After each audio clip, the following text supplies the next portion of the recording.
અને બીજું નમસ્કાર વિદ્યાર્થી મિત્રો, જીકાસ પોર્ટલ પર ક્વિક રજિસ્ટ્રેશનના આ વિડીયોમાં હું તમારું સ્વાગત કરું છું. સૌપ્રથમ જીકાસ એટલે ગુજરાત કોમન એડમિશન સર્વિસીસ. આ આપણા ગવર્મેન્ટ ઓફ ગુજરાતનું એક સારું એવું ઇનિશિયેટિવ છે, જેના માધ્યમથી આપણા વિદ્યાર્થી મિત્રો ઘરે બેઠા બેઠા ગવર્મેન્ટ ઓફ ગુજરાતની દરેક સરકારી યુનિવર્સિટીઝના અલગ અલગ પ્રોગ્રામ્સમાં ઓનલાઈન એપ્લાય કરી શકે છે. મિત્રો, જીકાસ પોર્ટલ પર રજિસ્ટ્રેશનના મુખ્ય બે તબક્કા છે. પહેલું છે ક્વિક રજિસ્ટ્રેશન અને બીજું છે યુઝર આઈડી ને પાસવર્ડ આવ્યા પછી પ્રોપર ફોર્મ ફિલિંગ. તો આપણે આ વિડીયોમાં ક્વિક રજિસ્ટ્રેશન આપણે કેવી રીતે કરવું એના માટેની માહિતી લઈશું. તો ગૂગલમાં જઈને જીકાસ સ્ટુડન્ટ્સ લોગિન તમે ક્લિક કરશો તો gcas.gujgov.edu.in આ આપણી જીકાસની વેબસાઇટનું એડ્રેસ છે. આ જીકાસ તમે એડ્રેસ નાખશો એટલે જીકાસની હોમ સ્ક્રીન આવશે. હોમ સ્ક્રીન ઉપર જમણી બાજુ ક્વિક રજિસ્ટ્રેશન નામનું ઓપ્શન છે. એના ઉપર ક્લિક કરતા નવી વિન્ડો ઓપન થશે.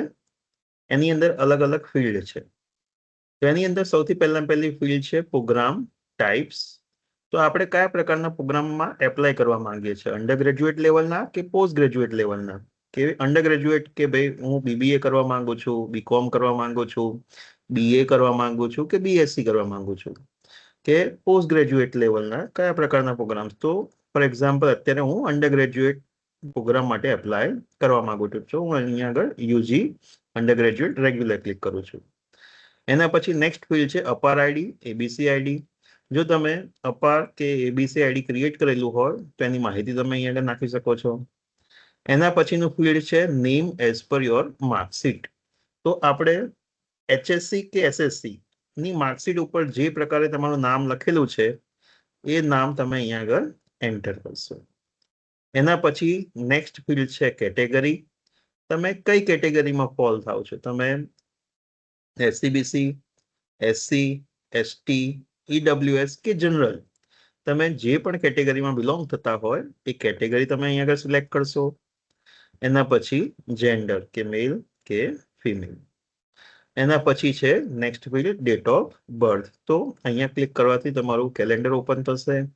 કેલેન્ડરની અંદર તમારે સૌથી પહેલા તમારું વર્ષ સિલેક્ટ કરવાનું આવશે. હા, તમે વર્ષ સિલેક્ટ કરશો. એના પછી મંથ આવશે. મંથ સિલેક્ટ કરી અને છેલ્લે ડેટ સિલેક્ટ કરશો એટલે તમારી ડેટ ઓફ બર્થ અહીં આગળ આવી જશે. એના પછી નેક્સ્ટ તમે કન્સેન્ટ આપો છો કે ભાઈ ગવર્મેન્ટ ઓફ ગુજરાતનું ફ્યુચરમાં કોઈ પણ ઇનિશિયેટિવ્સ ને બધાની માહિતી જે હશે એ તમને ઈમેલ આઈડીના માધ્યમથી તમને પહોંચાડવામાં આવશે. નેક્સ્ટ ઇમ્પોર્ટન્ટ ફિલ્ડ છે ઈમેલ આઈડી અને મોબાઈલ નંબર. તો મિત્રો ખાસ ધ્યાન આપણે અહીંયા આગળ એ રાખવાનું છે કે જે ઈમેલ આઈડી અને મોબાઈલ નંબર તમે રેગ્યુલર વાપરો છો એ અહીંયા આગળ આપણે એન્ટર કરીશું. કેમ કે ઈમેલ આઈડી અને મોબાઈલ નંબર દરેક બંને ઉપર બે અલગ અલગ ઓટીપી આવશે અને બે ઓટીપી આપણે અહીંયા આગળ નાખી અને ક્વિક રજિસ્ટ્રેશન પ્રોસેસ આપણે પૂરી કરવાની હોય છે. અને ઇવન બીજા તબક્કામાં પણ આપણને ઓટીપી અલગ અલગ જગ્યાએ કામમાં આવશે. તો જે રેગ્યુલર આપણે ઈમેલ આઈડી અને મોબાઈલ નંબર વાપરીએ છીએ એ જ અહીંયા આગળ આપણે એન્ટર કરીશું. એના પછી કેપ્ચા.